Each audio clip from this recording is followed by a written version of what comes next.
Саламатсыздарбы, эфирде Акшам программасы. Менин атым Адилдик Тукулов. Бүгүнкү биздин коногубуз Жогорку кеңештин көз карандысыз депутаты Жанар Акаев. Саламатсызбы? Жанар мырза, кош келипсиз студиябызга. Рахмат. Сөзүбүздү Legal Tradingден баштасак. Бул аябай мындай чуулгандуу уламыш болуп калды окшойт, эч кандай бүтпөй. Андан кийин жыйынтыгы эмне болот деп ойлойсуз? Чын эле бул инвесторлор Кыргызстанга келип бирдемке курууга дарамети күчү жетеби сиздин оюңузча? Бул Legal Trading Кыргызстанга ондон ашуун кез курат деп жанагы келишим түзүлүп, аны президент өзү баягы тараптар менен жолугушуп, келишимге кол коюшуп, ошондой болгондо биз барыбыз мындай эми Кыргызстанга ГЭСтер курулат экен. Акыры биздин эми улуттук байлыгыбыз болгон ушу суубузду эми туура иштетет экенбиз деп сүйүнгөнбүз. Бирок анын эртеси эле чех медиасы өздөрү жазып чыкты.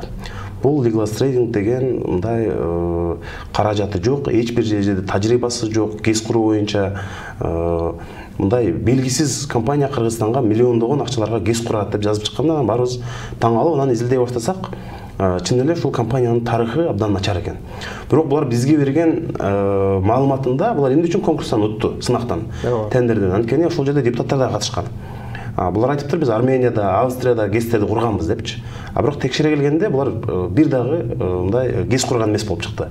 Уламдан улам калпы чыга берди. Ошол эле Unicredit банкта бизден ири суммадагы каражатыбыз жатат деп алар бизге ошондой маалымат беришкен. Анын эртеси эле Чехиядагы Unicredit банк булардын бизде бир сом акчасы жок, бир тыйын акчасы жок деп алар дагы мындай маалыматын төгүндөдү. Ошондон бизге шек жаралды. Кийин болсо өкмөт жанагы кепилдик баштапкы суммасын бизге мындай 1 миллион 200 миң долларды төлөгөн деп чыкты. Башында 10 күндөй булар ошону көрсөткөн эмес, чекти дагы көрсөткөн эмес, кантип төлөгөн көрсөткөн эмес. Бирок биз ызылдап медиа, журналисттер, активисттер жазып, муну улам мындай каза баштаганда, кийин анан ушул 10 күндөн кийин анан мына төлөгөн чектерди көрсөтүштү.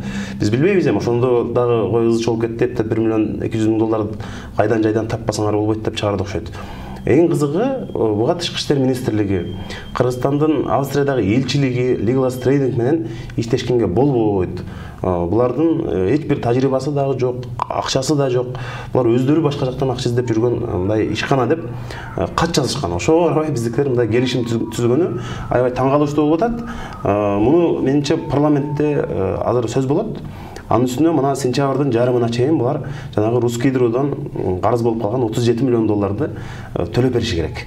Төлөп бериши керек. Азырга чейин төлөй элек. Эгерде жанагындай биздин өкмөт айтып аткандай, булар чын эле ири компания болсо, тажрыйбалуу, каражаты көп компания болсо, 37 миллион долларды деле мына ызылдабай алгыла деп туруп дароо эле бермек. Булар азыркы күнгө чейин бере элек. Бирок биз сентябрдын ушул жарымын күтүп турабыз.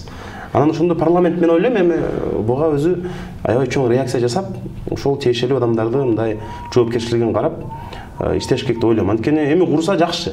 Бирок башталбай атып, бир эмес, бир нече калпы чыкканы аябай мындай чоң шек жаратты да. Биз мына азыр эле чех журналисти менен сүйлөштүк, ошол айтып берип атат, бизди таң калтырганы дейт ал. Бул компанияны сүрөп, ошол биздин өлкөгө таңуулаган өзү чех президенти болгону, анын ошол аппараттын жетекчиси дагы Сапар Исаковго мисалы кат жөнөтүп, ал мындайки абройлуу эле компания иштетсе болот дегендей кылып эметти да. Муну кандай түшүндүрсө болот деп ойлойсуз? Эми азыр чех журналисттери, активисттери өздөрүнүн президентин күнөөлөп атышат. Бирок биз өзүбүздүн өкмөттү, өзүбүздүн бийликти күнөөлөшүбүз керек деп ойлойм. Анткени 100% ката бул биздикилерде. Эмне үчүн мисалы эми чех президенти өзүнүн ишкерлерин колдойт да, мисалы мындай сунуштайт. Ошондой эле бир барак жөнөтүп койсо эле, биздикилер дароо эле ошол Тышкы иштер министрлигинин көрсөтмөсүн, сунуштамасын жокко чыгарып эле макул эле ошол бир ошол барактын негизинде эле ошолор менен мындай келишим түзүп алды да.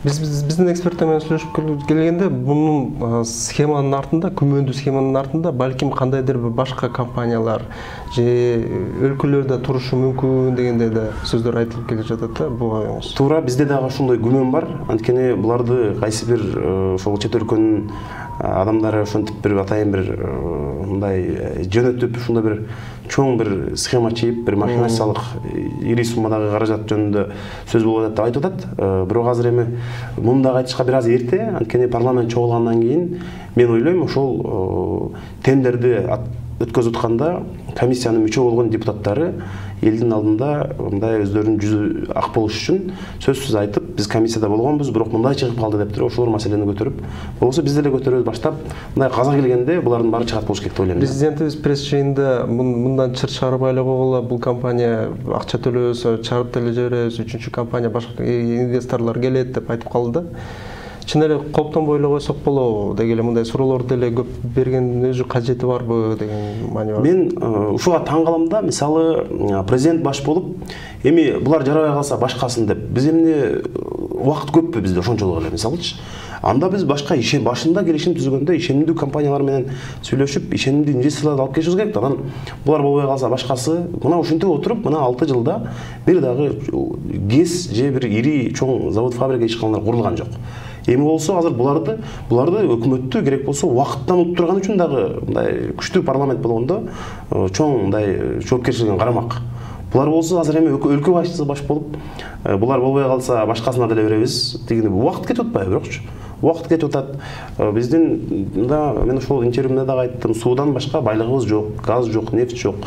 Ошону көрүп туруп, анан булар болбой калса башкасы болот да деп. Эми андай эмкиде деле мындай, бирок ошол сөз өзү мындай ишенимсиз компания болгон, президенттин деле 100% ишеними жок экенин билдирип турат да. Эгер булар болбой калса деп сүйлөп атпайбы мисалы? Күмөндүү ойлор менимче президентте деле жаралды деп ойлойм. Эң негизгиси президентке ушул компанияны сүрөп, ошолордун документтерин көргөзүп, ушул президентти көндүрүп, ынандырып, жалган маалымат бергендерди менимче президент өзү жазаласа керек деп ойлойм. Кече күнү башка темага өтөлү. Кече күнү элдик парламенттин өкүлдөрүнө 14 жылга чейин мөөнөт беришти, абдан узак. Ошол эле күнү Садыр Жапаровду 11 жылга чейин кесип салышты. Азыр эми Текебаевдин, Чотоновдун процесстери болуп атат. Андан тышкары Талгар Кадыров, башка дагы саясий куугунтукта тургандар бар. Андан тышкары Заноза, Нарынаев, граждандык активисттерге дагы сот аркылуу мындай басым болуп жатат да. Биринчиден, буга сиздин өзүңүздүн позицияңыз, экинчиден, эмне себептен мындай жалпы системалык түрдө басым болуп жатат деп ойлойсуз? Менин позициям белгилүү. Мен ошол социал-демократтар партиясы менен парламентке келген өкүлмүн. Биздин позициябыз келишпей калды. Ошон үчүн жанарды биз фракциядан чыгардык деп Исам Өмүркулов жалпы журналисттерге айтты. Исам Өмүркуловдун сөзүн мен толук колдойм. Биздин позициябыз келишпей калды. Анткени мен шайлоонун алдында биз күчтүү жарандык коом курабыз, биз эркин өлкө курабыз, биз эркин адамдардын мындай мамлекети болушубуз керек, башка өлкөлөрдөн биздин айырмабыз ушул деп мен бардык жерде, жаштар менен жолугушкан жерлерде коррупция менен күрөшөбүз деген сыяктуу убадаларды бергем. Бирок биз колдон келишинче аракет кылдык. Мына ушул азыркы камоолор, азыркы соттошуулардын бардыгы мен ушул фракциядан чыгып башка жолго түшкөнүмө мындай себеп болду. Азыр Кыргызстандын мындай эгемендүү тарыхында болуп көрбөгөндөй саясий куугунтуктар орун алып атат тилекке каршы. Биз мындан башка жолду мындай тандасак болмок да. Азыр дүйнөдө айдоочусу жок машинаны чыгарып атат адамдар. Өзү уча турган учактарды чыгарып атышат мисалы. Биз болсо, биз камоолор менен, ушул каралоо менен ушул алек болуп калдык да. Соңку ушул соттошуулардын бирөөсүн дагы мен мындай туура болду деп айта албайм да. Анткени мына акыркы эле жыйынтык сот 20-октябрга чейин митинг өткөргөнгө болбойт деп чечим чыгарып койду. Бул деген сөз, эртең биз шайлоону каалагандай бурмалайбыз, өзүбүздүн талапкерибизди өткөрөбүз, элдин ою менен эсептешпейбиз. Бирок ошого нааразы болуп көчөгө чыксаңар, мына силерди да камайбыз. Мына Садыр Жапаровду көрдүңөрбү деп мындай башка саясатчыларга мындай ушул Садыр Жапаровду мындай үлгү кылып көрсөтүп атышат да. Мунун бардыгы туура эмес, анткени булар сын айткан адамды азыр мен баягы фракциядан чыгып атканда айттым эле, мындай бир экстремисттей эле көрүшөт да. Ажырым абдан чоң болуп калды. мен эми алардын менен дагы 6 ай иштеп калгам, өзүңүз жакшы билесиз. Элде дагы, бийликте дагы мындай ажырым абдан чоң экен да. Бийликтегилер азыр чын жүрөгүнөн биз абдан өлкөнү өнүктүрүп мыкты иштеп атсак, ушулар көрө албайт. Эмнеге ушундай деп алар мындай таң калат да. Бул бир гана Атамбаевдин ою эмеспи? Менимче ушул бийликтегилердин көпчүлүгүнүн ою, тегерегиндегилердин ою дагы ушундай. Анан мындай башкача айткан көз караштагы адамдарды мындай кызыктай карашат да. Анан ушул камап эле ушинтип мындай утулуп кетебиз дегендей ой бар. Мен азыр мына 2010-жылы инкылапта дагы аябай активдүү жүргөнмүн. Бирок аны көп жерде мындай айтпайм деле. Бакиевдер мындан дагы күчтүү болчу. Жаныш Бакиевдин жанагы желдеттери, башкалар. Анан элибиз мындай акыры чыкты да, апрелдечи. Ошого чейин баары тынч болчу. Коем булар билген аябай жакшы отуруп алды деп. Ушул мындай элдеги мындай тынчтык өкүм сүргөн заманды биз көргөнбүз. Бул башкача аябай. Анан бир нерсеге мен аябай таң калдым. Азыр бийликтегилер элдер көчөгө чыкпаса, мисалы Текебаевди кылмаса, Жапаровду кылмаса, массалык көчөгө чыкпаса, демек алар бизди колдойт экен деген бир жаңылыш ой пайда болуп калды. Элдер азыр саясаттан тажаган үчүн, кайра инкылап болуп, жашообуз өзгөрбөгөн үчүн буларды кетирип башка бирөөсүн алып келсек деле ушундай заман болот экен да деп, жалпы Кыргызстандын саясатчыларына көпчүлүгүнө ишеним кеткенден улам көчөгө чыкпай атат. Бирок ошону бийликтегилер мына булар бизди колдогон үчүн көчөгө чыкпай атат деп атат. Такыр булардын азыр мына Кыргызстандын президентинин дагы, өкмөттүн дагы бардыгынын кыргыз бийлигинин мындай адилеттүү сурамжылоо аркылуу рейтингин жүргүзсө абдан төмөн. Азыр элдин арасында эл өзү менен өзү, бийлик өзү менен өзү болуп калган учурда. Эми азыр булардын мисалы азыр премьер-министр болот деген бир аттарды атап атышат, жаш жигиттерди айтып атышат, ушундай болуп калышы мүмкүн деп. Мына азыр акырындык менен келе атат. Эмне үчүн Текебаевди камаганын биз эми түшүнүп отурабыз. Азыр Өмүрбек Текебаев парламентте болгондо президентке көрсөтүлүп аткан, премьер болот деп аткан адамдар парламентте мындай оозунан келмеси түшүп кана мындай жүдөп отуруп бермек да. Азыр тилекке каршы парламентте акыбалыбыз начар. Абдан мындай кейиштүү абалда турабыз. Ошондуктан мында соңку камоолор аябай иренжитти да. Элдин көпчүлүгүн иренжитти. Мына интернетте карасак деле эми бийликтегилер айтат, ушул интернет аркылуу эле ушинтип көрүп серимтесиңер деп. Жок, андай эмес. Биз көчөдө жүрсөк деле нааразылыкты кадимкидей мындай байкайбыз да. Менин позициям ушул, бул абдан туура эмес болду. Садыр Жапаровду ушунча жылга кескени. Эми бирок аябай таң калыштуусу, криминалдык лидерлер ар бир саясатчы соттолгон сайын бирден криминалдык лидер бошотулуп атат. Соттон акталып атат. Ошого биз сурооюм берейин дедим элем. Сиз өзүңүз ошол сыяктуу материалдарды чыгарган болчусуз. Анан тескерисинче сиз да күнөөлүү болуп койгон. Ошол эле криминалдын өкүлдөрү өздөрү прокуратураны колдонуп элдерди басым жасап жатып, анан кийин коррупционер сиз болуп калдыңыз да акырында. Туура. Анан экинчи жагынан чынында ошол шайлоо жакындап көптөгөн мындай криминалдык авторитеттер чыкты да. Буга чейин 2013-жылы Атамбаев ОПГ менен, уюшкан кылмыштуулук менен мындай аяусуз күрөш деп айтты эле, бирок ошондон кийин Батукаев, Көлбаев, Мамбеталиев, мынакей азыр болсо Алтуха деген чыгып атат, дагы бирөөлөр чыгып атат. Керек болсо экинчи муун чыкты криминалдынчы. Рысбек Рахматбаевдин баласы мынакей кармалып кайра бошотулду. Бул ошол шайлоого булардын таасиринен улам чыгарып атабы? Эмнеге мыйзамсыздык иштебей атат? Эмне үчүн биздин бийликтөгүлөрү өз сөзүндө турбай атат? Бийликтегилер, күч органдары Кыргызстандагы эң чоң проблема катары бул сын айтып койгон, парламенттен сындаган, туура эмес ишти атасыңар деп айтып койгондорду номер биринчи маселе катары көрүшөт да. Ошолорду кантип жок кылсак, мындай экономикасы кубаттуу Кыргызстанды куралы, криминалды жоготолу, мындай бир социалдык маселелер менен алектенүү бул 2-чи, 3-чү, 5-чи, 6-чы орунда да. Биринчи кезекте ошол кантип Текебаевди жок кылыш керек, Садыр Жапаровду жок кылыш керек, сын айткандардын оозун жабыш керек, аларды каралаш керек. Ушул жагынан абдан күчтүү мындай иштейт. Башка жагы калып кеткен. Криминалдарды түрмөдөн чыгарганда бул түздөн-түз шайлоого иштетиши мүмкүн деген менде мындай күмөн ой бар. Бул кантип иштетет деп элдер көбү таң калат. Жергиликтүү бизнесмендерди, ишкерлерди, Төрөбаевга иштесе, Бабановго иштесе, Текебаев кайтесе, Мадумаров кайтесе, аларды мындай ошол криминалдар аркылуу иштетпейт. Сен дейт ушул Бабановго, Төрөбаевго, Мадумаровго иштебейсиң, сен могул партияны колдошуң керек. Моңча каражат бересиң. Мына ишкерлерди эми Кыргызстанда биз азыр көпчүлүгү ишкерлер шайлоодо иштеп атпайбы. Мисалычы, ак эмгек менен өзүнүн мындай оокатын тапкан ишкерлерди бул криминалдар аркылуу оозун жаап койсо болот.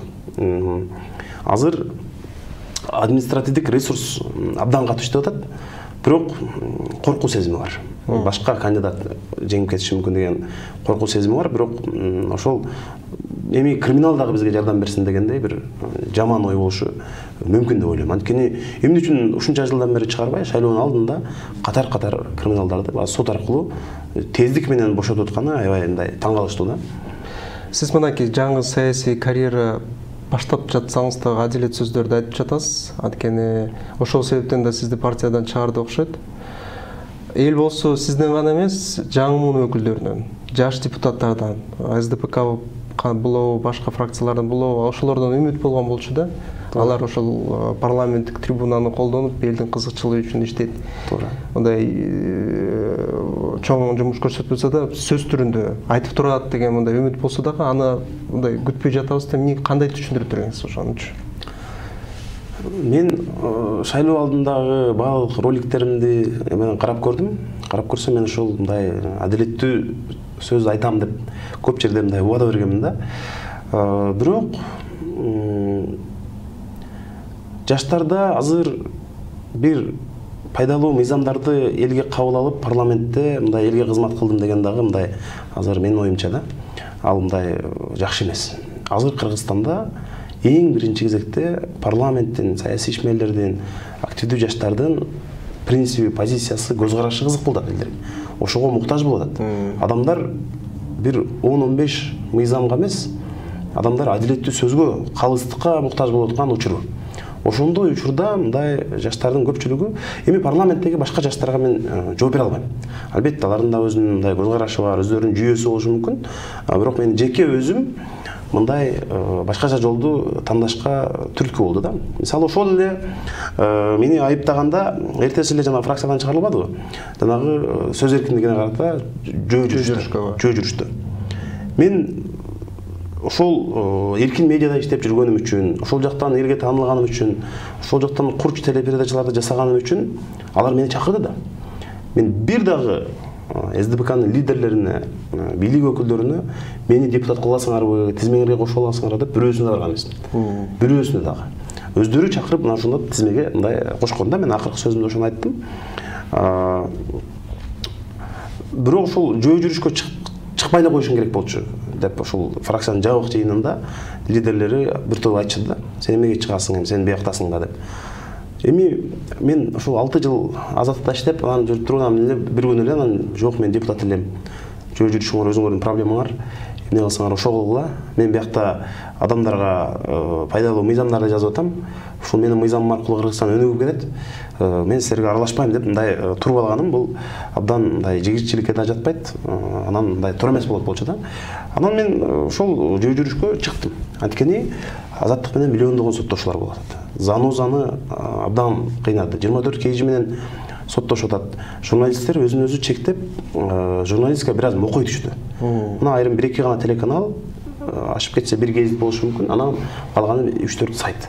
Ошолордон башка азыр журналистика аябай мындай журналисттер өзүн өзү чектеп калды да. Нарынаевдин квартирасын камакка алып коюп атса, Карыган апасы жашап атканына карабай, Занозаны миллиондорго соттоп атса, айрым журналисттер айтат да, кой мен тынч эле жүрөлүнчү деп ошентип курч темалар жазылбай, айтылбай калган учурлар дагы азыр ошого мындай баратабыз да. Эгер мындай жол менен журналисттерди соттоп, камап, миллиондорду ашыра берсе, анда булар бийлигин абдан чыңдайт. Бир тууганын жанагы биздин кошуна өлкөлөрдө болуп эле кызын тиги аппарат башчы, бир тууган инисин мэр, дагы бир мисалы ким президент болсо дагы да, 3 бир тууган болсо 3 бир тууган бирөөсүн мэр, бирөөсүн премьер-министр кылып ошентип туугандар башкарып кала турган деңгээлге да жетип кетишибиз мүмкүн. Ошон үчүн мындай күчтүү журналистика керек деп ойлойм да. Сиз жана айтып кеттиңиз, Текебаевди камаган үчүн мынакей парламентибизде алсырап калды дейт да. Анан кийин бул жерде кээ бир көрүүчүлөрдүн да суроосу пайда болушу мүмкүн да, башка эмне депутаттар эмне эшикте калып жүрөбү депчи. Алар эмне үчүн бул жерде өзүнө Текебаевка да суроо койсо болот да, мынакей 7 жылдан бери эмне үчүн кандай биз парламенттик система ошол үчүн курдук белек депчи. Ошондой сөз тийбеген. Анткени мынакей сиз деле демилгенин көтөрүп жатасыз. Мына акыркы демилгеңиз, иликтөөңүз десек болот. 8 9 биздин студенттер эч кандай конкурс өткөрбөй туруп, таймаш өткөрбөй туруп Европага окууга жөнөтүп жиберишти. Алар баары тең ат каминерлердин балдары болуп чыкты да. Ооба.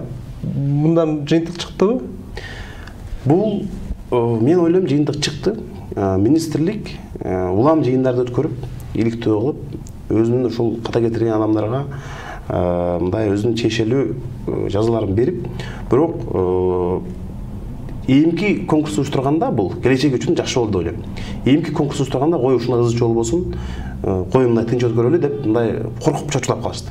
Чиновниктер дагы, депутаттар дагы, ошол эле министрликтин адамы дагы, депутаты дагы дароо эле айтты, кой менин кызымды жибербей эле койсоң болот, баламды жибербей эле койсоң, ушинтип чочулап, ушинтип калышты. Бул эми биринчи жеңиш. Эгерде муну башка депутат көтөрүп чыкса, балким эсептешип, министрге сөгүш берип, кызматтан алып бир нерсе кылмак. Мен көтөрүп чыкканым үчүн булар тайлап, мындай көрбөгөнгө аракет кылып ушундай кылышат. Анткени мен бир кызык учур айтып берейин. Премьер-министр парламентке келди. Анан ага чейин мен кирип сүйлөшүп чыккам, макул деди, студенттердин стипендиясын, педагогикалык окуучулардын көтөрүү үчүн 29 миллион 500 миң акча каражат бөлүнөт деди. Мен парламентте стенограмма үчүн дагы бир жолу сурадым. Урматтуу премьер-министр мырза, сиз бөлүнөт каражат дедиңиз, ушул жерде микрофондон айтып коесуз белсем, туура бөлүнөт, биз чечтик деди. Макул дедик. Кийин мен фракцияга чыгарылдым. Жанагы чечилген маселени кайра артка кайтарышты. Бул жерде студенттер үчүн мындай пайда болуп калсын, кичине болсун десең, жок дейт. Бул ошол тиги Жанар болсо мына эртең айтып чыгат. Мына мен кылдым деп айтып чыгат, өзүнө мындай кадыр бар калып келет деп мындай ошого чейин мындай маселе бар да. Азыр эми ошондой бир кызыктай кырдаал түзүлүп калды.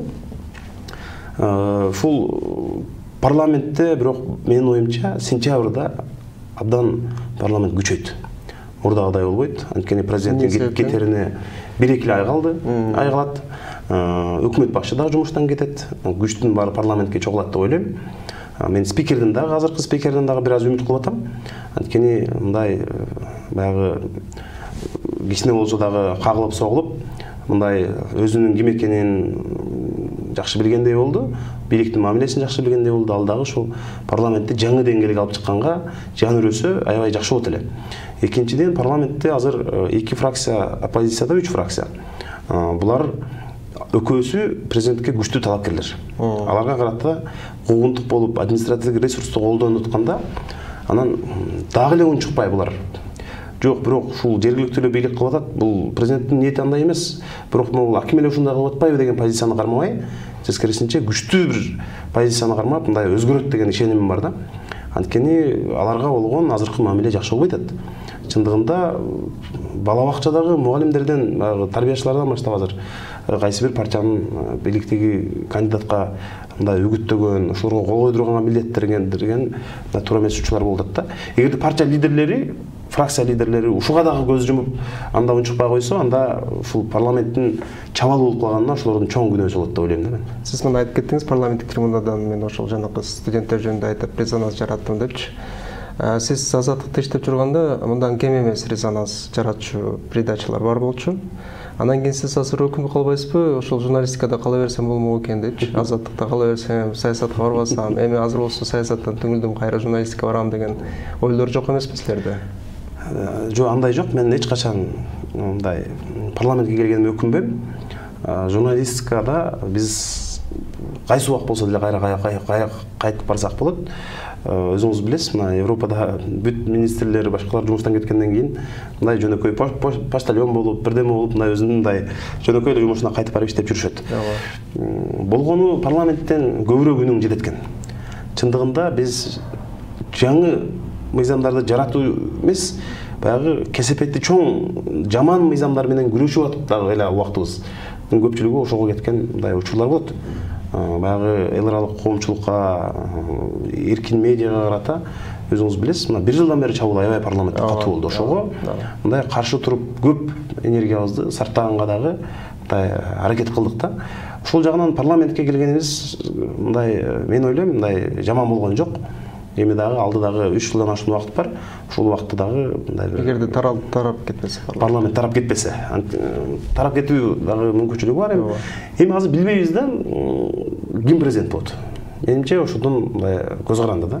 Жанакы түңүлгөн жоксузбу деген сөзүмдүн тиги Атамбаевдин сөзүнөн баштап атам да. Анткени алда силерге карата Балашка дегенден башкары сизге ошол эми көрөбүз. Эмки парламентте канча акчасы жок чыгат экен, биз аны колдобойбуз, эметип койдук дегендей кылып айтты. Бул жерде ал биздин чыныгы реалдуулукту көрсөтүп койду да. Анткени акчасыз эгерде үстүңөн дагы бир адам болбосо калкалап турган, анда сен парламентке өтпөйсүң деген тыянак чыгарып койду да, ошолчу. Туура. Ошондой болду. Мен мындай башкалар үчүн жооп бербейм, бирок мен өзүм мындай болгондо, мисалы, адамдар СДПКга добуш берди дейли. Жанагы преференцияльный система деп коет го. Анан өзү тандап, тизме толук чыкса, 120 кандидаттын ичинен эл кимдерге добуш берет? Чыныбай Турсунбековго береби, Асылбек Жээнбековго береби, Жанар Акаевго береби, Жылдыз Мусабековага береби, же дагы бирөөсүнө добуш береби?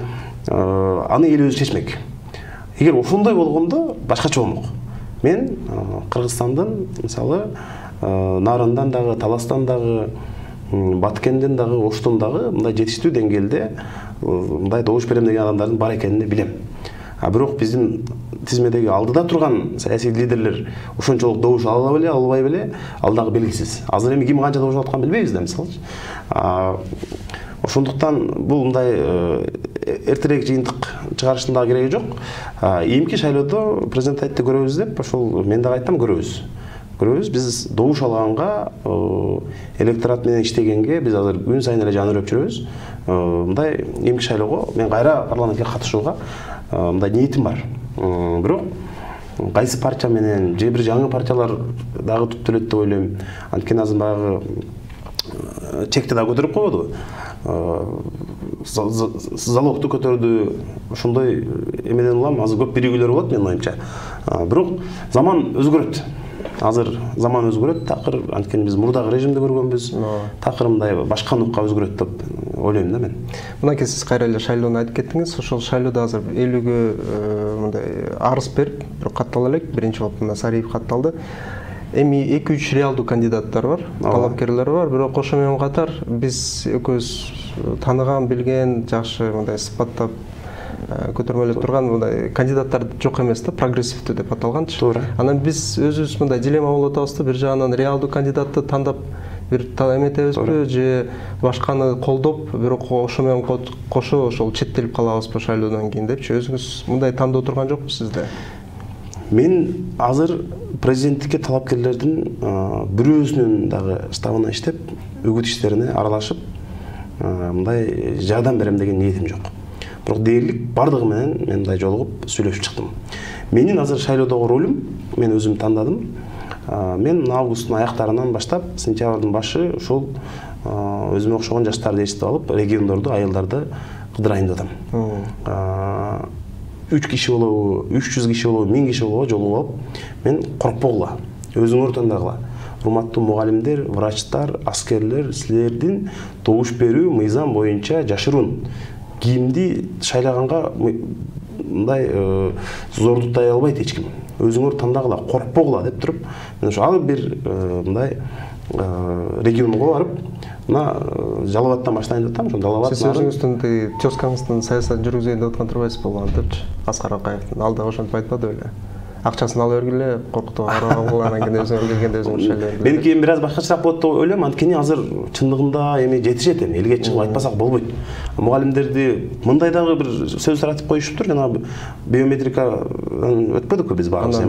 Добушуна билинип калат деп. Андай болбойт. Жалган деп монтип элге чыгып мындай кыдырып айтпасак болбойт. Агартуу иштерин функциясы анткени азыр ушул маанилүү болуп атат. Президенттик талапкерлерге мен мындай байкаштырып көрүп талдап атам. Менимче ошол 4 кандидат азыр чыгат. Экинчи тур болот деп ойлойм шайлоонун. Экинчи турда ошол эле азыркы шансы бир аз мындай азыраак болуп, бирок жакшы эле добуш алган кандидаттар кимге болот, ошондон көз каранды болот деп ойлоп атам азыр. Бирок биринчи тур менен шайлоонун бүтүшү менимче бир аз татаалыраак болот го дейм. Жанар мырза, биздин программабызга катышып келгениңизге чоң рахмат. Ачык жооп бергениңизге да ыраазычылык билдирем. Рахмат сизге. Ошо менен биздин программабыз жыйынтыкталды. Көрүшкөнчө сак саламатта туруңуздар.